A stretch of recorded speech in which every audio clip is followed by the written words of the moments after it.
আমার সবার ব্যবহারই মনে আছে। হাসি মুখে কথা বলছি তার মানে এই না যে আমি সব কিছুই ভুলে গেছি।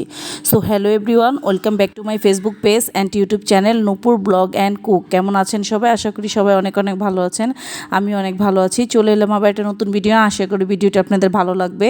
তো আজকে আমি কার্ফু মাছ ভুনা করব। তো কার্ফু মাছটা লবণ মরিচ হলুদ দিয়ে আমি ভালোভাবে মেখে নিয়েছি। এখানে মাথা আর হচ্ছে পেটের মাছ আর পিঠের মাছ হচ্ছে 2 পিস, টোটাল 4 পিস মাছ রান্না করব। তো এই যে মাছটা ভাজা শেষ হয়ে গেছে। এখন মশলাটা আমি মিক্সড করে রেখে দিয়েছি, হলুদ মরিচ ধনিয়া জিরা দিই নেই। তো এই যে পেঁয়াজটা আমি পেঁয়াজ আর কাঁচামরিচ ভালোভাবে ভেজে নিচ্ছি। ভেজে নিয়ে তারপর এটা যখন ভাজা হয়ে যাবে এর মধ্যে যে মশলাটা আমি মিক্সড করে রেখে দিয়েছি পানি দিয়ে, সেটাও আমি দিয়ে দিব এর মধ্যে। আর এর মধ্যে বলে রাখছি, যারা ইউটিউব চ্যানেল থেকে আমার এই ভিডিওতে দেখছেন, প্লিজ আমার ইউটিউব চ্যানেলটি সাবস্ক্রাইব করে দিবেন আর সাথে থাকা বেল আইকনটি ক্লিক করে দিবেন, যাতে করে আমি নতুন কোনো ভিডিও আপলোড করলে আপনাদের সাথে সাথে নোটিফিকেশন পৌঁছে যায় আর আমার চ্যানেলে ভিডিওটা আপনারা দেখে নিতে পারেন। যারা ফেসবুক পেজ থেকে এই মুহূর্তে আমার ভিডিওটি দেখছেন, প্লিজ আমার ফেসবুক পেজটা একটা ফলো দিয়ে যাবেন, লাইক কমেন্ট শেয়ার করতে ভুলবেন না। পরিবার ও বন্ধুবান্ধবের সাথে আমার ফেসবুক পেজ আর ইউটিউব চ্যানেল নাম একই, নূপুর ব্লগ অ্যান্ড কুক, আপনাদের সুবিধার্থের জন্য বলে দিয়েছি।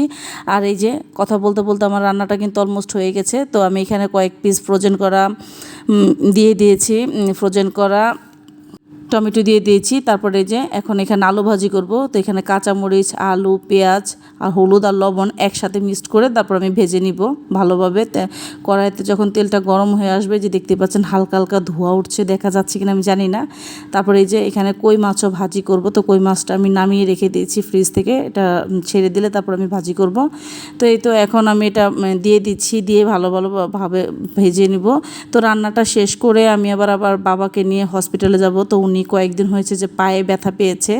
ওনার অফিসে যাওয়ার সময়, যে এজিতে, উনি তো সরকারি চাকরি করে, এজিতে যাওয়ার সময় 1 বছর পর পর ওইখানে নাকি হাজিরা দিতে হয়।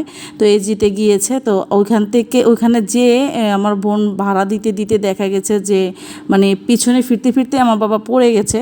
তো পড়ে যাওয়ার পরে ওরকম একটা কিছু হয়নি, ঝাড়িয়েছিল। তারপর দেখে যে কোনো কাজ হয় না। তারপরে যে হসপিটালে নিয়ে গেছে ওনাকে ধরে, আসলে হাঁটার মতো কোনো প্রসেস ছিল না। আমার ভাই আর ওর একটা ফ্রেন্ড, আমার বোন, আমি আর আমার ছেলে, আমরা সবাই নিয়ে গেছি হসপিটালে। দেখি ডক্টর কি বলে। তো ডক্টর ওনাকে দেখে বলেছে যে পায়ে কিছু পরীক্ষা দিয়েছে, 7-8টার মতো পরীক্ষা দিয়েছে, যে এখন আমার বোন ভাই ওরা ওখানে টাকা পেমেন্ট করছে। তো পরীক্ষা দেওয়ার পরে উনি সাথে সাথেই রিপোর্ট দেখে বলেছে যে ওনার পাটা প্লাস্টার করতে হবে। তো 21 দিন প্লাস্টার রাখতে হবে। তো আর কি বলবো, আসলে মানুষ যখন বয়স হলে বিছানায় পড়ে যায় তখন আসলে বাস্তবতাটা কি জিনিস বোঝা যায়। বিছানায় না পড়লে মানুষ বুঝতে পারে না আসলে বাস্তবতাটা কি জিনিস, আপন পরের ভেদাভেদটা ঠিক তখনই বোঝা যায়। তো প্লাস্টার করে আমরা ওনাকে বাসায় নিয়ে এসেছি। দেখতেই পাচ্ছেন উনি হাঁটতে পারে না, কোলে করে নিতে হয়, কোলে করে আনতে হয়। তো এই তো কয়েকটা পরীক্ষা পেয়েছে, আবার এর মধ্যে আরেকটা সমস্যা পেয়েছে। তো আজকের ভিডিওটি এই পর্যন্তই। Thank you for watching.